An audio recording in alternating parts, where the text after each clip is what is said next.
The grand hallways of Westbrook Music Academy echoed with the sound of piano music that flowed from behind closed doors like a gentle river.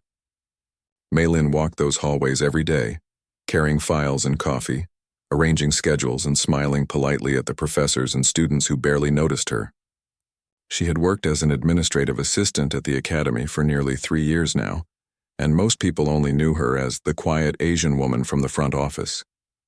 Maylin preferred it that way. She had become an expert at blending into the background, at making herself nearly invisible. Her dark hair was always pulled back in a simple bun, her clothes modest and unremarkable. She wore no jewelry except for a small jade pendant hidden beneath her blouse, a gift from her mother that she never took off. Each morning, Maylin arrived at the academy 30 minutes before anyone else. She would unlock the main doors, turn on the lights, and prepare the coffee machine in the teacher's lounge. But there was another reason for her early arrivals. In those precious moments of solitude, she would sometimes stop outside the empty practice rooms, close her eyes, and listen to the ghosts of melodies that seemed to linger in the air. Today was no different. She stood in the hallway, files clutched to her chest, eyes closed as she imagined fingers dancing across ivory keys. A familiar ache bloomed in her chest, a feeling she had grown accustomed to over the years. "Daydreaming on company time, Ms. Lin?" The sharp voice of Professor Harrington made Maylin jump. The older woman raised an eyebrow, her glasses perched on the end of her nose like a judge about to deliver a verdict. "I'm sorry, Professor. I was just thinking about the schedule changes for next week." The lie came easily, practiced over years of hiding her true thoughts. Professor Harrington gave a small humph of acknowledgement before continuing down the hallway, her heels clicking against the polished floor like a metronome counting beats. Maylin let out a breath she hadn't realized she was holding and continued toward the administration office. She arranged the files on her desk and booted up her computer, slipping into the comfortable routine of her workday. As she sorted through emails, a calendar notification popped up on her screen. The annual faculty gala was tonight. Maylin groaned inwardly. The event was mandatory for all staff, even administrative personnel. A night of standing in corners, smiling politely and feeling entirely out of place awaited her. "Looking forward to the party tonight?" asked Zoe, the friendly receptionist who shared the office with Maylin. "Oh, absolutely," Maylin replied with a forced smile. "Nothing I love more than making small talk with people who can't remember my name." Zoe laughed. "I know, right? Last year, Professor Taylor called me Chloe all night. I've worked here for 5 years. The day passed in a blur of paperwork, phone calls, and the occasional student crisis. Before Maylin knew it, it was time to head home and prepare for the evening's event. Her apartment was small but neat, with large windows that let in plenty of natural light. It was sparsely decorated except for a collection of potted plants that thrived under her careful attention. There were no photos on display, no personal mementos beyond a few books and a small painting of mountains that hung above her couch. In her bedroom closet, behind her everyday clothes, hung a single cocktail dress, navy blue, modest and only worn for academy functions. Maylin pulled it out with a sigh.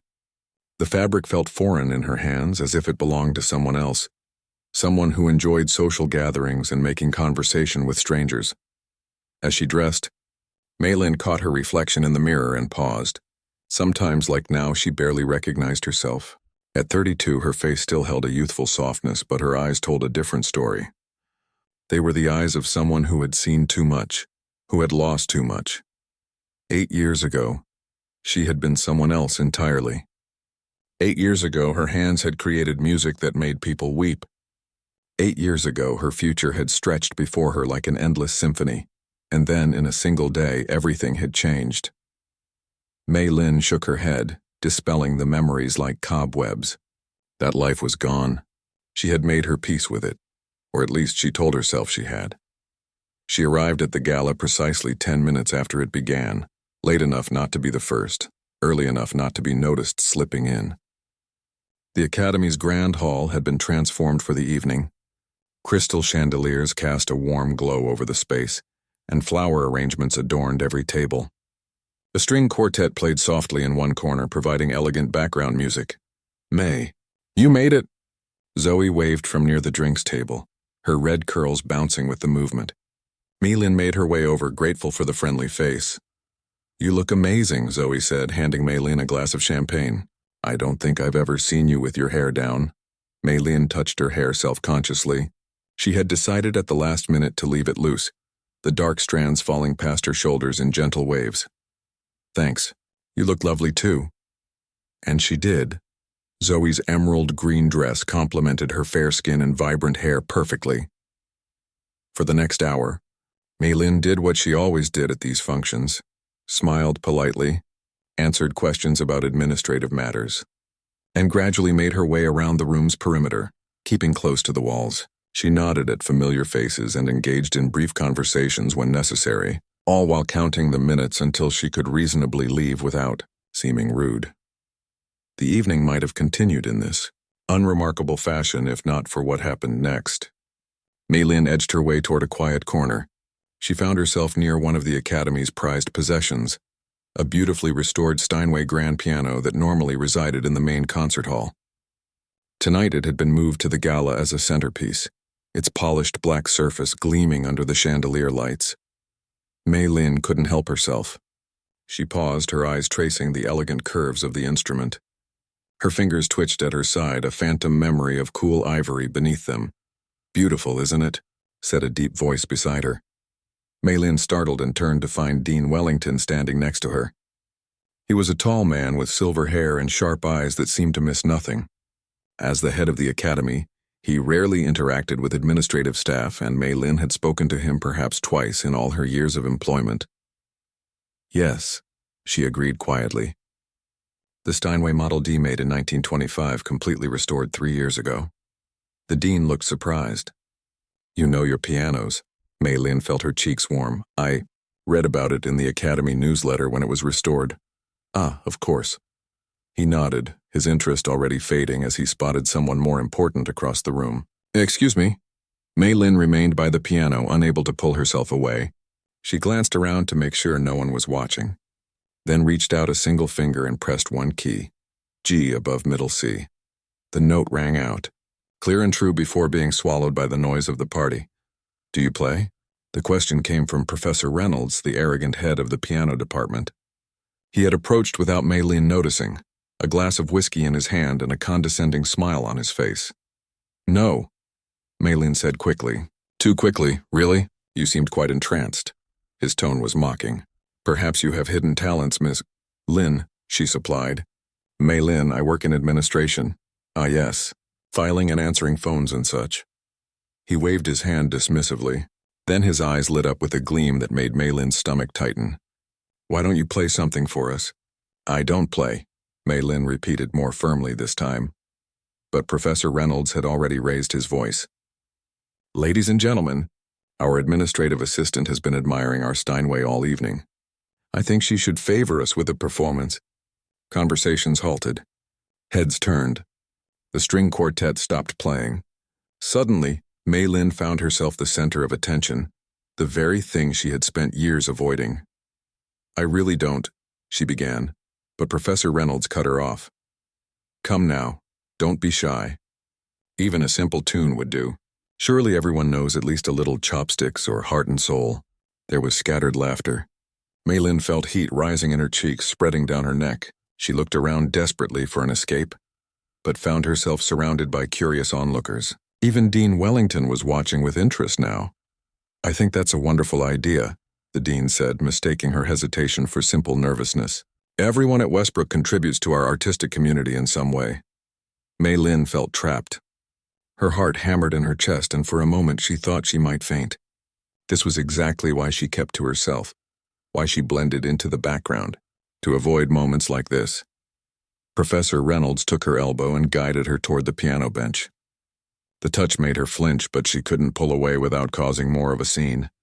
"Just a little something," he whispered, his breath hot against her ear. "Show us what administrative assistants can do." The mockery in his voice was unmistakable. He was using her for entertainment, expecting her to embarrass herself for the amusement of the real musicians in the room. As Maylin sank onto the bench, she felt as though she were sinking into the past. Her hands trembled as she lifted them over the keys. It had been 8 years since she had touched a piano. 8 years since the day her mother died and her world collapsed, taking her music with it. But now, with everyone watching, with nowhere to hide, Maylene closed her eyes and remembered her mother's words. Music lives in your heart, little one. No matter what happens, it will always be there, waiting for you to find it again. She took a deep breath and placed her fingers on the keys. The room fell silent as Maylene sat at the piano, her fingers hovering over the keys. She could feel everyone watching her, the professors with their amused smiles, the staff members with their sympathetic glances, and Professor Reynolds standing nearby with undisguised mockery in his eyes. The silence stretched until it became uncomfortable, and someone coughed. "Perhaps she's forgotten how the keys work," Professor Reynolds said, just loud enough for those nearby to hear and chuckle. Maylene's cheeks burned with humiliation. She should just play a simple children's tune and get this over with. Maybe fumble a bit to meet their expectations. Then she could slip away, perhaps even quit her job tomorrow. She had savings. She could find another position somewhere far from pianos and music and memories.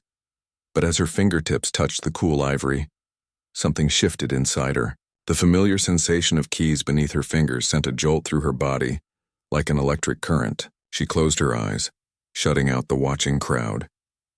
In the darkness behind her eyelids, she saw her mother sitting beside her on their old piano bench, guiding her small hands across the keys. "Music is not just in your fingers, little one," her mother had said. "It is in your heart, in your breath, in the space between heartbeats." Before she could second-guess herself, Maylene began to play. She started with a simple melody, the first piece her mother had taught her when she was just 5 years old. The notes flowed from her fingers hesitantly at first, like a stream finding its way around stones, tentative and uncertain. But muscle memory is a powerful thing. Even after 8 years of silence, her hands remembered. The simple melody grew, becoming more complex as her confidence returned. Her fingers moved faster, more surely across the keys. The partygoers, who had expected an awkward rendition of Chopsticks, fell completely silent. Professor Reynolds's smug smile faded as the music transformed into something unexpected.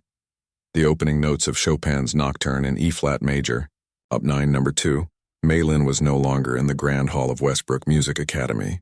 She was back in her childhood home, practicing while her mother prepared dinner. She was in the concert hall of her university, performing for her graduation recital. She was in all the places where music had been her companion, her voice, her life.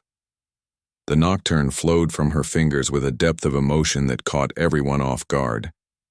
She played not with the technical precision of someone showing off their skills, but with the raw honesty of someone speaking their truth after years of silence. Every note carried the weight of her grief, her longing, her buried dreams. Dean Wellington stood transfixed, his drink forgotten in his hand. Professor Harrington's stern expression had softened into something like wonder. And Professor Reynolds, the man who had meant to humiliate her, stared with his mouth slightly open, his plan backfiring spectacularly. In the back of the room, an elderly woman in an elegant black dress leaned forward in her seat, her eyes never leaving Maylene's face. This was Madame Rochelle, the founder of the Academy and a legendary pianist in her own right. Though now in her 80s, she still commanded respect from everyone in the music world. She rarely attended these functions anymore, preferring the solitude of her home, but something had drawn her here tonight. As Maylene played the final notes of the nocturne, letting them hang in the air before gently releasing the pedal, there was a moment of complete stillness. No one moved. No one spoke. It was as if the entire room was holding its breath. Then Madame Rochelle rose to her feet and began to applaud. The sound broke the spell, and suddenly the room erupted in applause. Genuine, enthusiastic applause that bore no trace of the mockery that had preceded Maylene's performance. Maylene opened her eyes, startled by the response. She had forgotten where she was, forgotten that people were watching. The rush of returning to reality was disorienting. Her hands trembled as she lowered them to her lap. "Bravo!" Someone called. "Encore!" shouted another voice, but Maylene couldn't move. The music had opened something inside her that had been locked away for too long, and now emotions flooded through her: grief, joy, fear, and a strange sense of homecoming. Professor Reynolds approached, his expression now one of calculated interest rather than disdain. "Well, Miss Lynn, you've been keeping secrets from us. Where did you study? Under whom? Before she could answer, Dean Wellington was at her side. That was extraordinary, Ms. Lin, truly extraordinary. I had no idea we had such talent hiding in our administrative office. Others gathered around asking questions, offering compliments, suddenly seeing her for the first time. Mei-Lin felt overwhelmed, claustrophobic. She hadn't played for an audience in 8 years, hadn't wanted to be seen or heard or noticed, and now everyone was looking at her with new eyes. "Excuse me," she managed to say, rising from the bench. "I need some air." She made her way through the crowd, ignoring the questions and compliments, heading for the doors that led to the academy's garden. Outside, the cool night air hit her face, and she took deep breaths trying to calm her racing heart. The garden was lit only by the soft glow spilling from the windows and a few decorative lanterns along the pathways. Mei-Lin found a stone bench partially hidden by a flowering bush and sank onto it, her legs suddenly too weak to support her. What had she done? Years of carefully maintaining her invisibility, of keeping her past locked away undone in minutes. She pressed her hands against her face, feeling the warmth of her cheeks against her cool palms. "You play beautifully." The voice made Mei-Lin jump. She looked up to find Madame Rochelle standing on the path, her elegant cane supporting her slight frame. In the dim light, the older woman's face was mostly in shadow, but Mei-Lin could feel her piercing gaze. "I'm sorry. I didn't mean to disturb you," Mei-Lin said, starting to rise. "Stay," Madame Rochelle said, her voice gentle but commanding. She moved to the bench and sat beside Mei-Lin with a grace that belied her age. "Your interpretation of Chopin? It reminded me of someone." Mei-Lin looked away. "I haven't played in a very long time. And yet the music has clearly not left you." Madame Rochelle studied her face. "Who are you really, Ms. Lin? Your technique is too refined for a casual player. You've had classical training, and from someone exceptional." For a moment, Mei-Lin considered continuing the lie she had lived for years, claiming she had just taken lessons as a child. But something about the older woman's presence made dishonesty feel impossible. "My mother was my first teacher," she said softly. "Later, I studied at the Shanghai Conservatory of Music and then at Juilliard on scholarship." Madame Rochelle's eyebrows rose. "Juilliard? When did you graduate?" "I didn't," Mei-Lin admitted, the words painful even after all these years. "I was in my final year when my mother became ill. I returned to China to care for her. After she died, I couldn't play anymore." The older woman was silent for a long moment.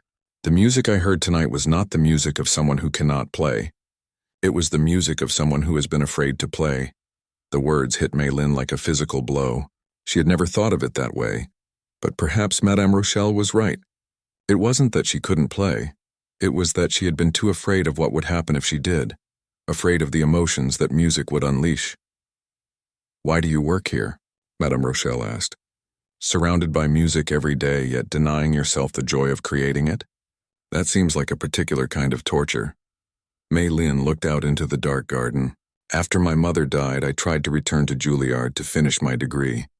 But every time I touched the keys, I heard her voice coaching me, felt her presence beside me on the bench. The pain was unbearable." She paused, gathering her thoughts. "I came to Westbrook because I couldn't imagine a life completely without music. But I thought it would be safer to be near it without actually playing, to hear it without creating it. And was it safer?" Madame Rochelle's voice was gentle, but her question cut to the heart of Mei-Lin's carefully constructed life. Before Mei-Lin could answer, the garden doors opened and light spilled onto the path. A young man, one of the graduate students Mei-Lin recognized, stood in the doorway. "Madame Rochelle? Dean Wellington is looking for you," the elderly woman sighed. "Tell him I'll be there shortly." As the student retreated, Madame Rochelle turned back to Mei-Lin. "We're not finished with this conversation, Ms. Lin, but I think tonight has shown you something important. The music is still inside you waiting, and perhaps it's time to stop being afraid." She rose with the help of her cane and began walking back toward the hall. After a few steps, she paused and looked back. "By the way, my dear, that wasn't just Chopin I heard tonight. That was you, your soul speaking through Chopin's notes. Don't silence it again." Mei-Lin watched Madame Rochelle disappear into the light of the hall, her words echoing in the night air. She remained on the bench for a long time, letting the garden's quiet surround her. In the distance, she could hear the party continuing. Voices, laughter, the string quartet playing again. But inside her mind, Chopin's Nocturne still played. No longer a distant memory, but a living, breathing thing that had awakened from a long sleep. And with it came a question that Mei Lin had been avoiding for 8 years. What would her mother want her to do? She knew the answer. Her mother, who had sacrificed so much for Mei Lin's musical education, who had believed in her talent even when Mei Lin herself had doubted, would want her to play. To share her gift. To live. The realization didn't erase her grief or heal the wound of her loss. But for the first time in 8 years, Mei Lin felt something new stirring alongside the pain. A possibility. A future where music might once again be part of her life. She stood up, smoothed her dress, and took a deep breath. The party awaited, and with it a world of questions and complications she wasn't ready to face. But for now, she would return to the hall with her head held high, no longer invisible, no longer hiding. The woman who entered the garden had been a shadow. The woman who left it was beginning to remember what it felt like to stand in the light. Mei Lin barely slept that night. Every time she closed her eyes, she felt the piano keys beneath her fingers and heard the applause echoing in her ears. By dawn, she had made a decision. She would go to work as usual and pretend nothing had changed. Perhaps everyone would be too polite to mention her unexpected performance. She was wrong. The moment she walked through the academy doors, she knew something was different. The security guard, who normally just nodded as she passed, smiled broadly and said, "Morning, Ms. Lin. Didn't know we had a concert pianist working the front desk." Mei Lin mumbled a thank you and hurried toward her office, cheeks burning. In the hallway, a group of students fell silent as she approached, then burst into whispers as soon as she passed.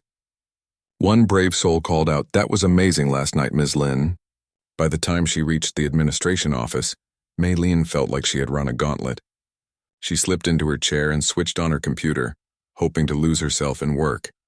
There she is. Zoe burst into the office, her red curls bouncing with excitement. "The secret, virtuoso. Why didn't you tell me you could play like that? I thought we were friends." "We are," Mei Lin said quietly. "It's just complicated." "Well, you're the talk of the academy this morning. Professor Reynolds looks like he swallowed a lemon. It's wonderful." Zoe perched on the edge of Mei Lin's desk. "And get this, there's a video." Mei Lin's stomach dropped. "A what?" "A video. One of the graduate students recorded your performance on his phone. He put it on YouTube last night and it already has thousands of views. People are going crazy over it in the comments." The room seemed to tilt. "No," Mei Lin whispered. "Please, no." Zoe's smile faded as she realized Mei Lin wasn't sharing her excitement. "Hey, what's wrong? This is good, right? Everyone loved your playing." Before Mei Lin could answer, her office phone rang. She answered it mechanically. "Ms. Lin," came Dean Wellington's voice. "Could you come to my office right away, please?" 10 minutes later, Mei Lin sat across from the dean, her hands clasped tightly in her lap to hide their trembling. "Ms. Lin," he began, "I think we need to discuss what happened last night." "I'm sorry for the disruption," she said automatically. "It won't happen again." Dean Wellington looked surprised. "Disruption? My dear, you misunderstand. I didn't call you here to reprimand you. Quite the opposite." He leaned forward, his eyes alight with interest. "I've been reviewing your employment application from 3 years ago. There's no mention of Juilliard or the Shanghai Conservatory. In fact, there's no mention of any musical training at all." Mei Lin swallowed hard. "I didn't think it was relevant to an administrative position." "Perhaps not. But it certainly raises questions." He steepled his fingers. "Madame Rochelle spoke to me about you this morning. She was quite insistent that we—" How did she put it? "Stop wasting exceptional talent on filing." A knock at the door interrupted them.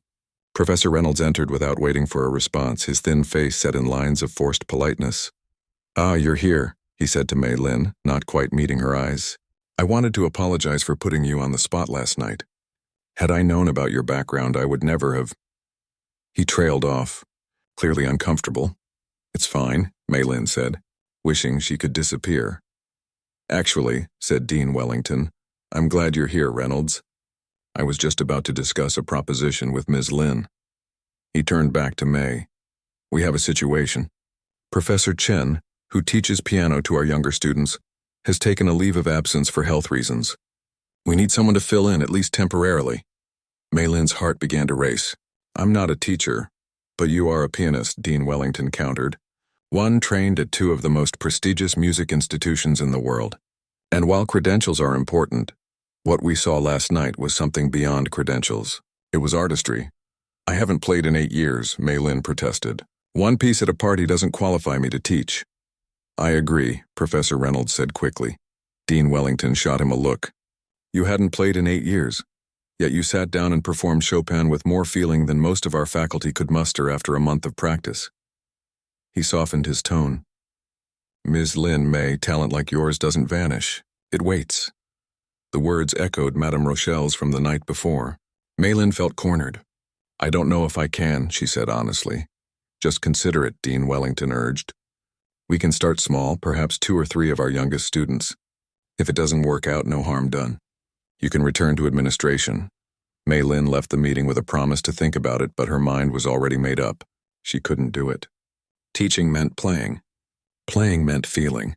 And feeling meant confronting all the grief she had locked away for 8 years. She was heading back to her office when a familiar voice called her name. Turning, she saw Madame Rochelle approaching, leaning on her cane but moving with surprising quickness. Walk with me in the garden, the older woman said. It wasn't a request. Outside, the academy garden was peaceful in the morning light. Students occasionally passed on the pathways, but gave the 2 women a respectful distance. Wellington told me he offered you Chen's position, Madame Rochelle said without preamble. I can't accept it, Mei Lin replied. Can't? Or won't? The older woman's gaze was sharp.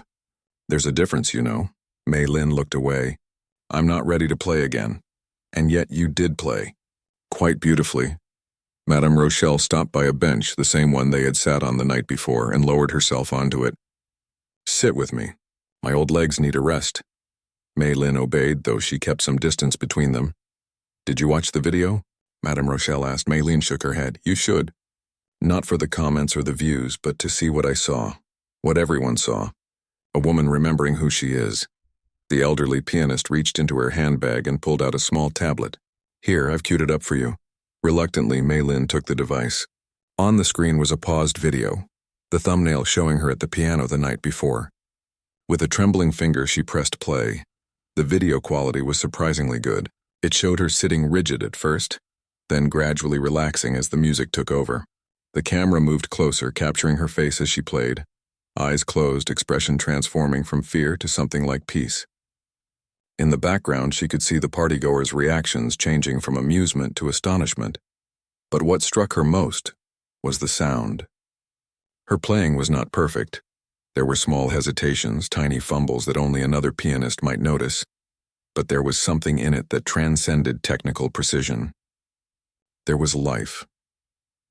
As the final notes of the nocturne faded, the video captured the moment of silence that followed. Then the explosion of applause. The camera panned to show the audience, many of them with visible emotion on their faces, and there in the back was Madame Rochelle, the first to stand, tears streaming down her wrinkled cheeks.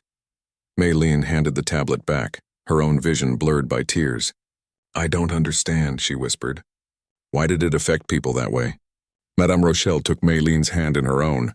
Her skin was thin as paper, marked with age spots, but her grip was surprisingly strong.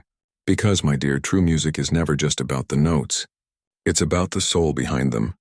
Your playing spoke of loss and love and longing, things every human heart understands. She squeezed Mei Lin's hand. 8 years ago, you experienced a great loss. You thought that by locking away your music, you were protecting yourself from pain, but you were also locking away joy. I don't know how to play without thinking of her, Mei Lin admitted, her voice breaking. Every note reminds me that she's gone. Of course it does, Madame Rochelle said gently, and that will never change. But perhaps instead of seeing that as a reason not to play, you might see it as the greatest reason to play. Your music keeps her memory alive in the most beautiful way possible. A bell rang in the distance, signaling the start of morning classes. Students began hurrying along the garden paths, their chatter filling the peaceful space. I have a student coming, Madame Rochelle said, rising with the help of her cane. A young girl, very talented but lacking confidence. She reminds me a bit of you, actually. Mei Lin stood as well, wiping away her tears. I didn't know you still taught. Only one student now. At my age, I have to be selective. The older woman smiled. Come with me. Observe the lesson. No pressure, just watching. Maylin hesitated. I should get back to work. This is more important. Madame Rochelle was already walking toward the building. Besides, I've already cleared it with Wellington. The practice room was small but bright, with a baby grand piano by the window. A young girl of about 12 was waiting, her dark hair in neat braids, her small hands fidgeting with the strap of her music bag. Maylin, this is Lily Chen, Madame Rochelle said. Lily, Ms. Lin will be observing our lesson today. The girl bowed slightly, clearly nervous. Are you a teacher too? She asked Maylin. Before Maylin could deny it, Madame Rochelle said, Ms. Lin is a very fine pianist who has forgotten how much she loves music. We're going to help her remember. The lesson began. Lily was playing a Mozart sonata, her technique precise but stiff. Madame Rochelle guided her gently, not focusing on the notes, which were all correct, but on the feeling behind them. Mozart wasn't thinking about finger positions when he wrote this, she told the girl. He was thinking about joy. Play it again, but this time, think of something that makes you happy. Lily tried again. The difference was subtle but noticeable. Better. Now, Ms. Lin, what do you think? Put on the spot, Maylin stammered. It was very good, but... Madame Rochelle prompted. Maylin looked at the young girl's eager face and something softened inside her. But Mozart liked to surprise his listeners. This section here, she pointed to the sheet music, is like a joke he's telling. It should make you smile. To her surprise, Lily nodded enthusiastically. Can you show me? Before she could think, Maylin found herself sitting beside the girl on the bench. Listen, she said, and played the passage. Her fingers moved easily, finding the playful spirit in Mozart's notes, adding just the right emphasis to highlight the musical joke. Lily's face lit up. I hear it now. She tried again, and this time the music danced. Madame Rochelle watched with a satisfied smile. Very good, both of you. The rest of the lesson passed quickly. Maylin found herself drawn in, making suggestions, even demonstrating passages when asked. It felt natural, like speaking a language she had thought forgotten but which was merely dormant. When the hour ended and Lily had gone, Madame Rochelle turned to Maylin. Well, what did you think? She's talented, Maylin said. With the right guidance, she could be exceptional. I wasn't asking about her, Madame Rochelle said quietly. I was asking about you. How did it feel to play again? To teach? Maylin looked down at her hands. They had felt alive on the keys, connected to the music in a way she had denied herself for too long. It felt right, she admitted. Madame Rochelle nodded as if she had known the answer all along. The grief doesn't go away, Maylin. It becomes part of who you are, part of your music. But it doesn't have to be the only part. As they left the practice room, Maylin realized something had shifted inside her. The thought of playing still brought pain, but now it also brought possibility. And for the first time in 8 years, possibility felt stronger than pain. I'll do it, she said suddenly. I'll teach Professor Chen's students, but only the beginners. I'm not ready for more than that. Madame Rochelle's eyes twinkled. It's a start, she said, and sometimes a start is all we need. 2 weeks had passed since Maylin agreed to teach Professor Chen's beginner students, and her life had transformed in ways she never expected. The small practice room assigned to her had become a sanctuary, of sorts, a place where music was no longer her enemy but a hesitant friend. She now split her time between administrative duties in the morning and teaching in the afternoon. Dean Wellington had been surprisingly accommodating, arranging her schedule so she could do both jobs until they determined a permanent solution. Today, she was waiting for her fourth student of the day, a 7-year-old boy named Tommy who approached the piano with the same enthusiasm he probably brought to soccer games and video games. He was talented but impatient, more interested in playing fast than playing well. Ms. Lin, I practiced the whole song this time. Tommy burst into the room, his backpack nearly as big as he was. Maylin smiled. The whole song? That's wonderful. Show me what you've learned. Tommy plopped onto the bench and launched into his piece, a simple arrangement of Ode to Joy. His small fingers moved quickly over the keys, missing notes in his rush but never stopping. When he finished, he looked up at her with a wide grin that revealed a newly missing front tooth. What did you think? I played it super fast. I noticed that, Maylin said, sitting beside him. But music isn't always about speed, Tommy. Sometimes the most beautiful music takes its time. She placed her hands on the keys. Listen. She played the same piece but with a gentleness that transformed the simple melody into something more profound. Tommy watched, his usual fidgeting stilled by the music. "Whoa," he said when she finished. "That sounds way better than mine." "Not better," Maylin corrected. "Different. Music is like talking. You can whisper, you can shout, you can laugh through your words. The notes are just the beginning." Understanding dawned on his young face. "So I can make it sound how I want." "Within reason," she smiled. "First, you need to learn the language. Then you can decide how to speak it." Tommy nodded seriously, then placed his hands back on the keys with newfound purpose. "I want to try again." Slower this time. As he played with more care, Maylin felt a familiar warmth spread through her chest. This was why she had fallen in love with teaching over the past 2 weeks. Watching a student discover something new about music, about themselves, was a joy she hadn't expected to find again. The lesson continued, and by the end, Tommy was playing with surprising sensitivity for a 7-year-old boy who had earlier declared that dinosaurs were way cooler than pianos. After he left, escorted by his mother who thanked Maylin profusely for whatever magic she was working on her son, Maylin had a short break before her last student of the day. She walked to the window looking out at the academy garden where students lounged on benches or hurried between buildings. A knock at the door interrupted her thoughts. She turned to find Zoe peering in. "Hey there, maestro," Zoe said with a grin. "How's life in the musical trenches?" Maylin smiled. "Challenging, rewarding, exhausting." "You look happy," Zoe observed, coming into the room. "It suits you." "I feel different," Maylin admitted. "Like I've been holding my breath for 8 years and finally remembered how to exhale." "Well, I have news that might make you hold your breath again," Zoe said, her expression turning serious. "That video of you playing? It's gone viral. Like, really viral. Over 1 million views now." Maylin sat down heavily on the piano bench. "1 million people have seen me play? More like 2 million, actually. And that's not all." Zoe pulled out her phone and showed Maylin the screen. "Someone recognized you. Look at the comments." Maylin scrolled through the comments with growing disbelief. "Isn't this Maylin Zhang? The prodigy from Juilliard who disappeared? OMG, it is her. I was at her last recital before she vanished. What happened to her? She was destined for Carnegie Hall. Whoever filmed this deserves a medal. She's back." Maylin handed the phone back, her hands trembling slightly. "This can't be happening." "There's more," Zoe said gently. "Music blogs have picked up the story. The return of the lost prodigy, that kind of thing, and..."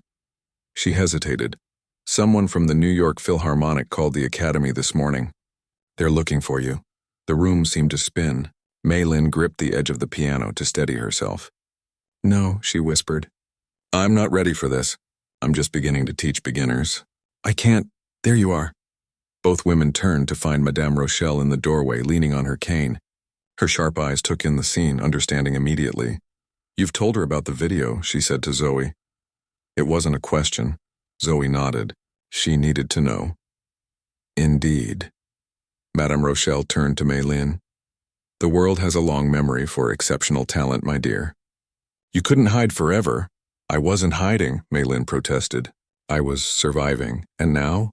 Madame Rochelle asked, her voice gentle but firm. "Are you still just surviving?" Before Maylin could answer, another knock came at the door. Lily Chen, Madame Rochelle's student, stood there with her music books clutched to her chest. "I'm sorry to interrupt," she said shyly, "but Ms. Lin promised to help me with the difficult part of my sonata before my lesson." Madame Rochelle raised an eyebrow at Maylin. "Did she now?" Maylin nodded. She had offered to help Lily after their first meeting, impressed by the girl's determination. "Yes, I did. Come in, Lily. We have time before your lesson." Zoe took the hint and left with a supportive squeeze of Maylin's arm. Madame Rochelle remained, settling into a chair in the corner to observe. Lily sat at the piano and opened her music. "It's this part," she said, pointing to a particularly challenging passage. "My fingers get tangled." Maylin focused on the music, grateful for the distraction from her spiraling thoughts. "Let me see you try it." Lily played, her frustration evident as her fingers stumbled over the complex sequence of notes. Maylin watched her technique carefully. "Your wrist is too stiff," she observed. "Think of your hand like water flowing over the keys, not striking them." She demonstrated, her own hands moving with fluid grace. See? The music breathes this way. Lily tried again, consciously relaxing her wrist. The improvement was immediate. Good. Now this section here is telling a story, Maylene continued. What do you think it's saying? The girl frowned in concentration. It sounds like someone running. Maybe they're scared? Exactly. So how should your playing reflect that? As Lily worked through the passage with new understanding, Maylene felt herself settling. This was real. A student learning. Music being born under uncertain fingers. Not the swirling chaos of viral videos and past expectations. When they finished, Lily beamed with pride. Thank you, Ms. Lynn. It makes so much more sense now. You're welcome. You have good instincts, Lily. Trust them. As the girl gathered her books for her regular lesson with Madame Rochelle, the older woman stood and approached the piano. You're a natural teacher, she said to Maylin. You hear not just what they play, but what they're trying to say. Maylin looked down at the keys. Teaching is different, safer. I'm helping others find their voice, not exposing my own. Madame Rochelle considered this. Perhaps, but hiding from your own gift won't make it disappear. She placed a hand on Maylin's shoulder. Come to dinner at my home tonight. We need to talk about your future. I don't know if I have a future in performance, Maylin said quietly, or if I want one. Just dinner, Madame Rochelle insisted. 7 o'clock. Lily knows my address. She'll write it down for you. After they left, Maylin remained at the piano, her fingers resting lightly on the keys without pressing down. 2 million people had seen her play. People remembered her from before. The carefully constructed walls between her past and present were crumbling, and she didn't know whether to rebuild them or let them fall. Almost without conscious thought, her fingers began to move, finding the opening notes of a piece she had performed at her last recital at Juilliard, Rachmaninoff's Piano Concerto No. 2. The music filled the small practice room, powerful and demanding, calling forth technical skills she had feared lost to time and neglect. But her fingers remembered, her body remembered, and as she played, something else returned, the pure joy of creation, of bringing something beautiful into the world, note by note. She didn't hear the door open, didn't notice the small crowd of students and faculty who gathered in the hallway, drawn by the music that flowed from the practice room like a river breaking through a dam. When the piece ended, or rather, when she reached as far as she could play without an orchestra, Maylin became aware of her surroundings again. Her cheeks were wet with tears. She hadn't realized she was crying. And there was applause coming from the doorway. She turned to find at least a dozen people watching her, their faces showing the same mix of awe and emotion she had seen in the video. Among them was Dean Wellington, who stepped forward. Ms. Lynn, he said, his voice uncharacteristically emotional. I've just gotten off the phone with the director of the New York Philharmonic. They're hosting a special concert next month, Rediscovered Voices, featuring musicians who left the classical world and have returned. They want you as their centerpiece. Maylin's heart raced. I can't possibly. Before you refuse, Dean Wellington continued, you should know that they're offering to donate $50,000 to our scholarship fund if you'll perform just one piece. One piece, Maylin, for students who, like you once were, need help to pursue their musical dreams. The room fell silent as everyone waited for her response. Maylin looked at the faces around her, hopeful, encouraging, believing in her even when she didn't believe in herself. When would I need to decide? She asked finally. They need an answer by the end of the week, Dean Wellington replied, and a song selection shortly after. Maylin nodded slowly. I'll think about it. As the impromptu audience dispersed, she gathered her things, her mind racing. The thought of performing on a major stage again filled her with terror. But underneath the fear was something else. A flicker of longing, a whisper of possibility. That evening, as she walked to Madame Rochelle's home, the setting sun painted the sky in shades of gold and pink. The beauty of it made her pause on the sidewalk, reminded of something her mother used to say. Life gives us many sunsets, little one, but we must remember to look up and see them. For 8 years, Maylin had been looking down, afraid to see the beauty that remained in the world after her loss. Perhaps it was time to look up again. With renewed purpose, she continued toward Madame Rochelle's house, where decisions waited to be made and a future, uncertain but full of music, beckoned. Madame Rochel's home was exactly as Maylene had imagined it would be. An elegant brownstone filled with books, art, and of course a magnificent grand piano that took center stage in the living room. The walls were lined with framed concert programs and photographs documenting a legendary career that had spanned continents and decades. "You're admiring my shrine to myself," Madame Rochelle said with a self-deprecating smile as she led Maylene into the room. "My late husband called it my ego wall. He wasn't entirely wrong." Maylene studied a black and white photograph of a much younger Madame Rochelle seated at a piano. Her face lifted in pure joy as she played. "You look so happy here." "Carnegie Hall, 1972, the older woman said, her voice warm with memory. "One of the best nights of my life. Not because of the venue or the audience, but because of how the music felt that night." She touched the frame gently. "Some performances are just special. You can't plan them or force them. They simply happen and you're lucky to be there when they do." She gestured toward the dining room. "But enough reminiscing. Let's eat. My housekeeper left us a feast and I'm famished." Over a dinner of roasted chicken and vegetables, they talked of simple things. Funny stories about students, books they had both read, the changing seasons. It wasn't until they moved back to the living room with cups of tea that Madame Rochelle broached the subject that hung between them. "Wellington told me about the Philharmonic's offer," she said, settling into a comfortable armchair. $50,000 for the scholarship fund is quite generous." Maylene sat on the edge of the sofa, cradling her teacup. "It feels like manipulation." "It is manipulation," Madame Rochelle agreed with a surprising laugh. "But that doesn't make it wrong. They want you, and they're smart enough to know what might motivate you more than money or fame."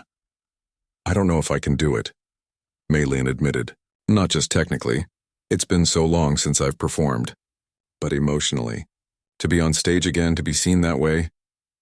"Tell me about your mother," Madame Rochelle said, changing the subject so abruptly that Maylene blinked in surprise.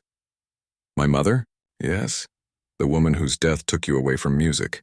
Tell me about her life, not just her ending." Maylene stared into her tea, watching the ripples form as her hands trembled slightly. No one had asked her about her mother in years.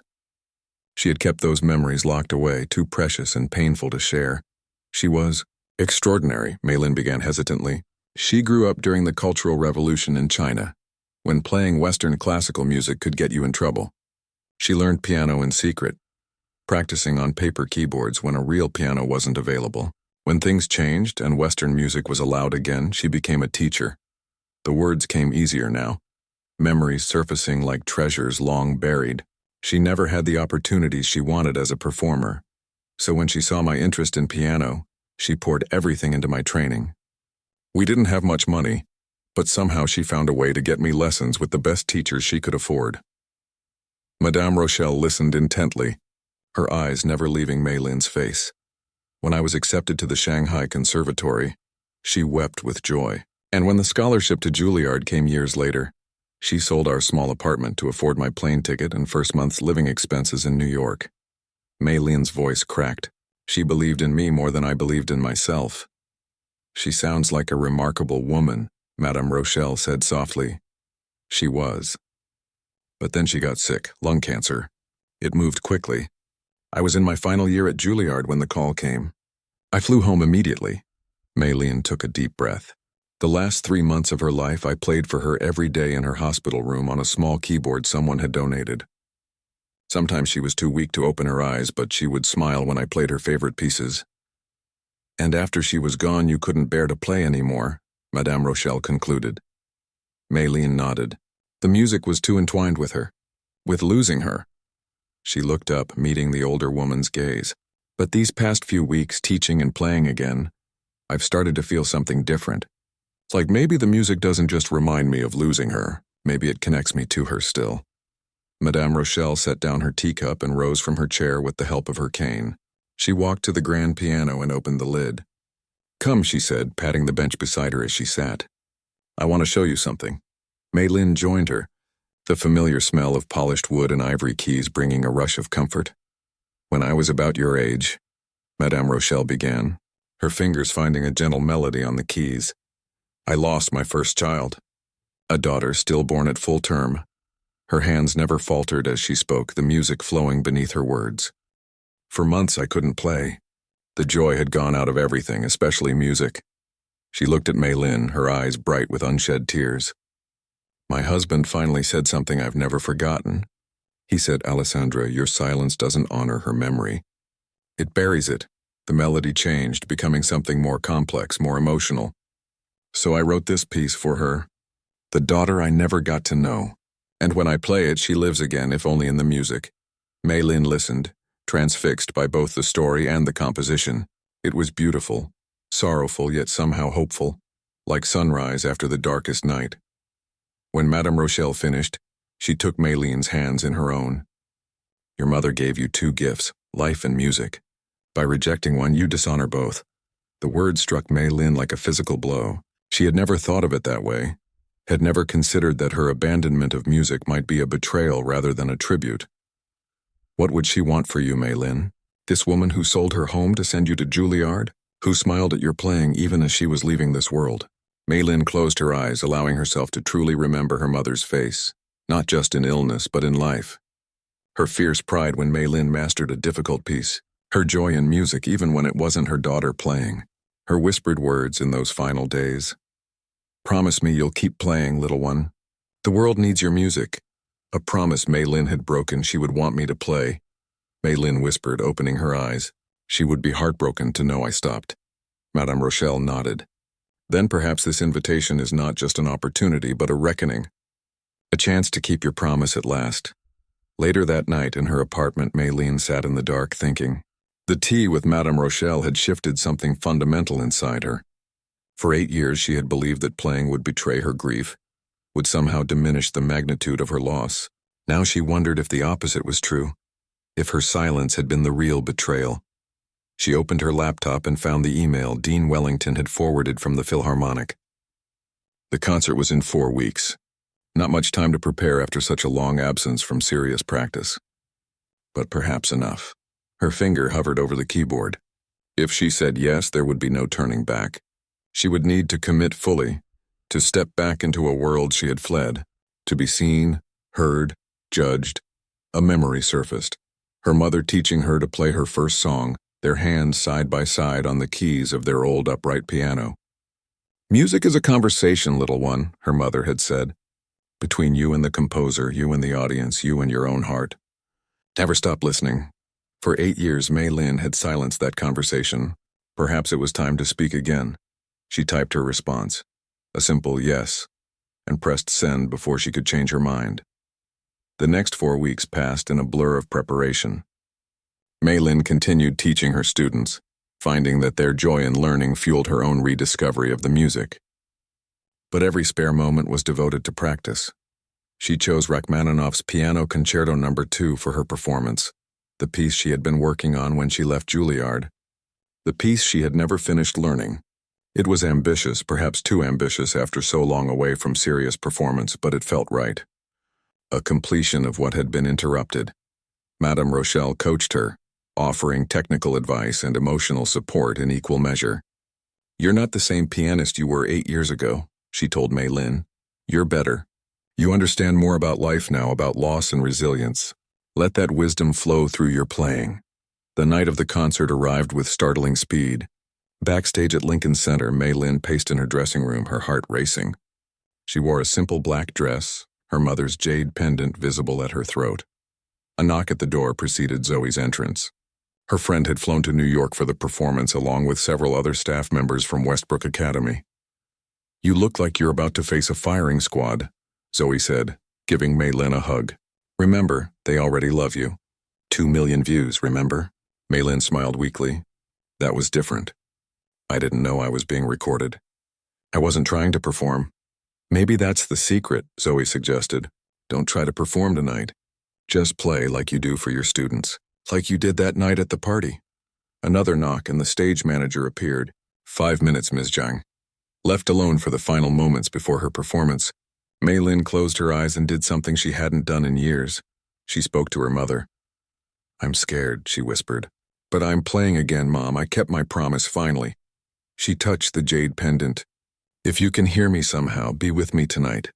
Help me remember why we both loved this music so much. Then it was time. She walked onto the stage to enthusiastic applause. the spotlight catching her as she moved to the grand piano at center stage. The orchestra was already seated, the conductor waiting. Maylin sat, adjusted the bench, and placed her hands on the keys. The concert hall fell silent, a sea of expectant faces disappearing into darkness beyond the stage lights.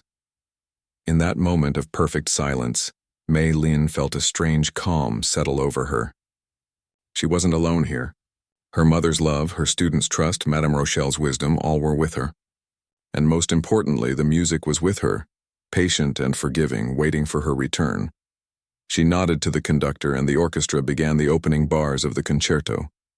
When the moment came for the piano to enter, Maylin's hands moved with confidence and grace, finding each note as if returning to an old friend.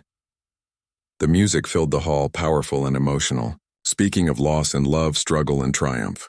Maylin played not just with technical skill, but with her whole heart, letting the audience hear her story in every phrase. When the final chords faded, there was a moment of breathless silence, and then the audience erupted. They rose to their feet, applause thundering through the concert hall. Flowers were thrown onto the stage.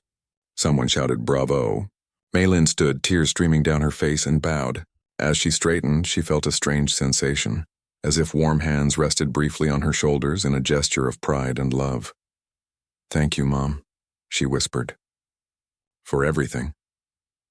3 months later, Maylin sat in her office at Westbrook Academy. After the success of the Philharmonic concert, she had been offered several performance opportunities, but she had accepted only a few. Her priority remained teaching. She had discovered a gift and a passion for nurturing young talent that rivaled her love of performing. Dean Wellington had created a new position for her, artist in residence and youth program director, allowing her to both perform and teach. The scholarship fund, bolstered by the Philharmonic donation, now bore her mother's name, the Lee Minjung Memorial Scholarship for Gifted Musicians. A knock at her door drew her attention. Lily Chen stood there clutching her music books. "Ms. Lin, I was wondering if you could help me with something." Maylin smiled, gesturing the girl inside. "Of course. What are you working on?" "I'm trying to write my own music," Lily said shyly. "Like you do." After returning to music, Maylin had begun composing again, something she hadn't done since her teens. Her first completed piece, a tribute to her mother, had been performed at the Academy's spring concert to warm acclaim. "I'd be honored to help," Maylin said, moving to the small piano in the corner of her office. "Show me what you have so far." As the girl began to play her tentative composition, Maylin felt a now familiar warmth spread through her chest. This was her life now. A blend of performing, teaching, creating. A life full of music and meaning. A life her mother would have been proud of. Outside her window, cherry blossoms drifted on the spring breeze, their beauty brief but perfect. Like music, Maylin thought, like life itself, not meant to last forever, but to be cherished in each precious moment. She turned back to her student, ready to help another young musician find her voice in a world that needed more beauty, more courage, more music. "Let's begin," she said.